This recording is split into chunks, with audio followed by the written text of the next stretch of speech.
Assalamualaikum, hai apa kabar anda semua? Bersama saya lagi Nazar bin Abdullah.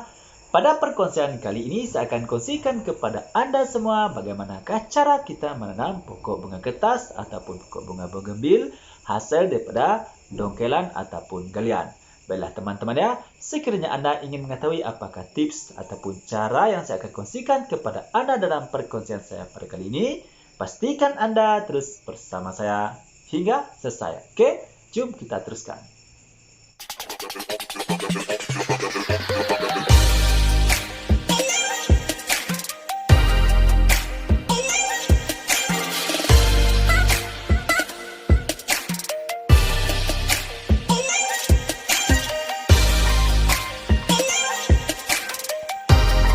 Oke, baiklah teman-teman, seperti biasa teman-teman, saya akan bawakan anda perkongsian ini dengan secara bareng-bareng saja. Kita bincang secara santai-santai saja, secara ringkas saja.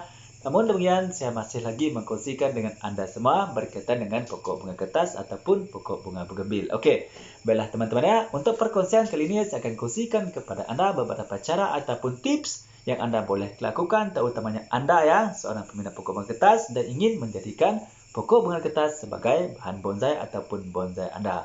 Baiklah teman-teman ya, di sini saya akan kongsikan kepada anda beberapa tips ataupun beberapa cara yang anda boleh lakukan apabila anda memiliki pokok bunga kertas hasil dongkelan ataupun hasil galian. Okey, baiklah teman-teman ya, kita teruskan saja ya.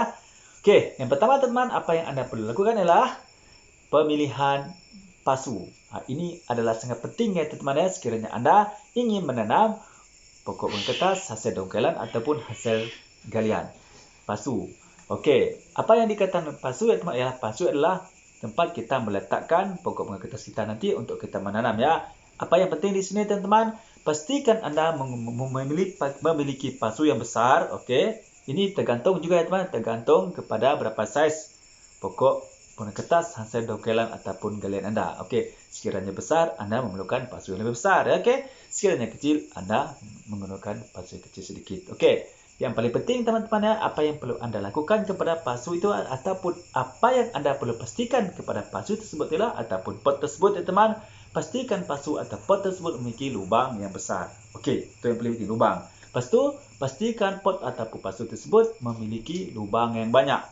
Okey, kenapa pot ataupun pasu memerlukan lubang yang besar dan banyak? Okey, ini adalah bertujuan untuk memastikan apabila anda menyiram air ke dalam media tanam nanti teman-teman ya, air akan terus lancar mengalir keluar. Itu adalah merupakan sebab mengapa anda perlu memiliki atau memilih ataupun menggunakan pasu ataupun pot yang mempunyai lubang yang besar dan banyak lubang.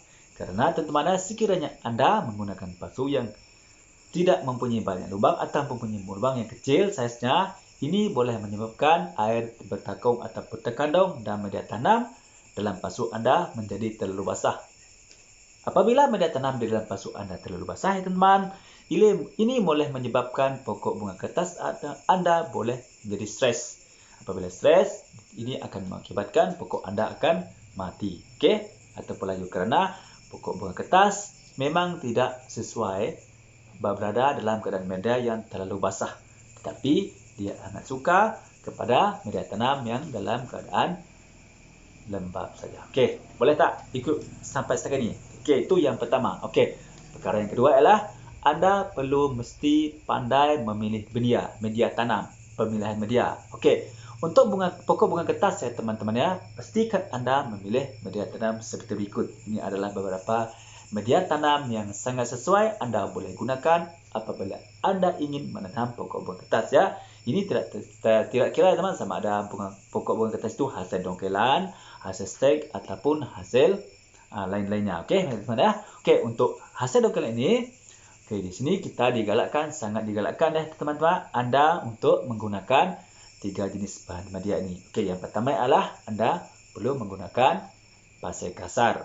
Lepas tu anda boleh menggunakan kompos dan sapehan batu bata ataupun pasir malang ya teman-teman, ataupun sekam padi. Okey, ini terpulanglah tergantung mana yang anda punya. Anda boleh, sekiranya anda memiliki pasir malang, anda boleh gunakan pasir malang. Sekiranya anda tidak memiliki ataupun sukar untuk mendapatkan pasir malang, Anda boleh menggunakan serpihan batu bata sebagai alternatif untuk ganti pada pasir malam, ataupun Anda boleh menggunakan sekam padi sebagai ganti. Okey, untuk sukatan teman-teman. Okey, untuk pasir kasar, pasir sungai teman boleh juga dengan pasir sungai ya. 15%, lepas tu kompos 70% dan serpihan batu bata ataupun pasir malam tadi ataupun sekam tadi 15%. Jadi semuanya 100%. Boleh. Itu adalah untuk media tanam. Okey, media tanam. Okey. Sebab teman-teman ya, pokok bunga kertas ni sangat menyukakan ya, sangat suka kepada media tanam yang poros dan gembur. Apa yang dikatakan poros teman? Poros ialah media tanam yang cepat mengalirkan air sambil menyerap air ya, dan mengalirkan air. Itu yang kedua. Apa yang dikatakan gembur? Gembur ya, tanah itu tidak mengeras. Okey, tanah itu sentiasa dalam keadaan hancur, sentiasa keadaan terpisah gitu. Okey, sentiasa keadaan tidak mengeras. Walaupun kering, ia tidak mengeras. Dia sentiasa dalam keadaan hancur gitu ya, longgar. Okey, boleh. Itu yang kedua tadi, pemilihan media tanam. Okey, dan yang ketiga ya teman-teman ya, apa yang Anda perlu perhatikan yang ketiga ialah Anda perlu memperhatikan penanaman, cara penanaman Anda. Okey, bagaimana cara Anda menanam pokok tersebut. Okey, untuk penanaman pokok bunga kertas, hantai dokelan ataupun galian ini tadi teman-teman di dalam pasu ya, ataupun di dalam pot. Pastikan Anda selepas selesai menanam ya teman, meletakkan hasil dokelan tu dalam pot ataupun dalam pasu ya, dan isikan dengan media. Semuanya sudah selesai. Lepas tu apa yang Anda lakukan adalah teman, Anda letakkan batu bata ya pada pangkal pokok tu. Pangkal pokok ya, maka letakkan batu bata. Ini adalah bertujuan untuk membantu menahan pokok ataupun batang pokok bunga kertas itu teman daripada bergoyang. Kerana apabila batang pokok kertas itu bergoyang, teman, ini boleh menyebabkan stres pada akar-akarnya ya. Kan kita baru ambil ataupun kita baru pindah dari pot, kita masuk ke dalam pot baru. Ini mungkin boleh menyebabkan terputusnya akar-akar pada pangkal pokok tersebut. Ini boleh juga menyebabkan keterbantutan pertumbuhan pokok bunga kertas Anda. Jadi apabila Anda menggunakan batu bata sebagai alat untuk menahan daripada pokok itu bergoyang, ini boleh membantu ya teman, boleh membantu proses penyuburan pokok bunga kertas Anda dengan cara lebih cepat. Okey, lepas itu teman, yang keempat. Tadi yang ketiga kan penanaman tadi. Yang keempat adalah letakkan di mana kita menempatkan pokok bunga kertas tadi ya. Kita letakkan pokok bunga kertas tadi di tempat yang teduh daripada pancaran cahaya matahari yang secara langsung. Contohnya teman-teman boleh meletakkan di bawah pokok kayu, okey, di kawasan telilong ataupun di bawah ratap. Itu pastikan tidak terkena pancaran matahari secara langsung selama mungkin 2-3 minggu begitu ya. Kerana teman-teman sekiranya pokok bunga kertas ini tadi terkena pancaran matahari secara langsung, ini boleh menyebabkan pokok jadi stres. Okey, kerana kita baru pindahkan saja dan kita baru menanam pokok tersebut. Jadi pokok tersebut masih belum bersedia lagi untuk terkena pancaran cahaya matahari secara langsung. Jadi apa yang perlu Anda lakukan adalah pastikan pokok tadi diletak di tempat yang teduh daripada cahaya matahari. Okey, lepas itu teman, yang kelima, penyiraman. Okey, penyiraman ya. Apa sudah selesai semua Anda buat macam itu tadi? Lepas itu Anda siram media tanam dengan menggunakan air biasalah. Lebih kurang, ini bergantung berapa besar pot yang Anda gunakan. Sehingga pot yang besar macam ni, ataupun kecil, ini tergantung ya. Biasanya kalau yang besar ni kita boleh menggunakan lebih kurang, sukatan lebih kurang lah ya, lebih kurang 1 liter ataupun 500 ml air kita boleh siram ya. Okey teman-teman, saya rasa cukup sampai setakat ini dulu ya teman-teman untuk perkongsian daripada saya kali ini, iaitu bagaimanakah cara yang kita boleh lakukan untuk kita menanam pokok bunga kertas hasil daripada dongkelan ataupun hasil daripada galian. Mudah-mudahan bermanfaat ya teman-teman ya. Okey, dapat ikut tak? Okey, insya-Allah dapat ya. Okey, baiklah teman-teman ya, seperti biasa ya teman-teman. Sekiranya Anda merasakan perkongsian daripada saya pada kali ini bermanfaat untuk Anda semua, terutamanya Anda, ya Anda seorang peminat bunga kertas ataupun pokok bunga kertas atau pokok bunga bil yang ingin menjadikan pokok bunga kertas sebagai bahan bonsai Anda dan tentunya akan menjadi bonsai kita. Okey, saya rasa ini adalah satu cara yang Anda sangat cari dan cara yang semua Anda dapat perlukan untuk Anda mengatasi masalah yang Anda hadapi itu. Baiklah teman-teman ya.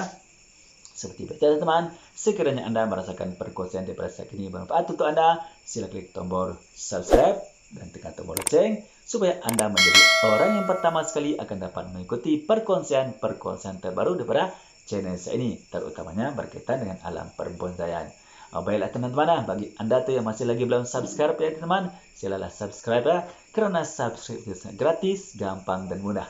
Marilah kita sama-sama berkongsikan ilmu yang bermanfaat. Insya Allah kita juga akan mendapat manfaatnya nanti. Oke, bagi Anda itu yang mana yang mempunyai persoalan ataupun cadangan ya teman-teman, sila tulis di ruangan komen ya.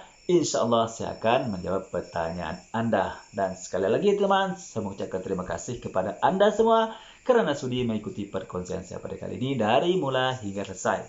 Apa depan harapan saya lah, mudah-mudahan bermanfaat ya.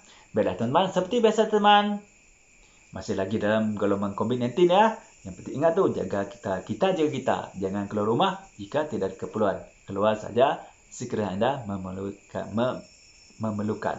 Keluar sekiranya perlu saja. Oke, baiklah teman. Seperti biasa teman, sebelum saya mengakhiri perkongsian saya pada kali ini, marilah sama-sama kita berselawat kepada kekasih kita Nabi Muhammad SAW. Mudah-mudahan kita mendapat sebanyak dari dunia sampai akhirat. Jom kita sama-sama berselawat. Bismillahirrahmanirrahim. Allahumma salli ala Sayyidina Muhammad wa ala alihi wa sahbihi wa barik wa sallim. Amin. InsyaAllah mudah-mudahan kita mendapat sebanyak dari dunia sampai akhirat. Dan mudah-mudahan kita menjadi antara umatnya yang dicintai oleh Nabi Muhammad SAW. Baiklah teman-teman, cukup sampai setakat ini dulu untuk perkongsian saya pada kali ini. InsyaAllah kita akan berjumpa di perkongsian terbaru. Salam satu ubi, salam bonsai, bye-bye.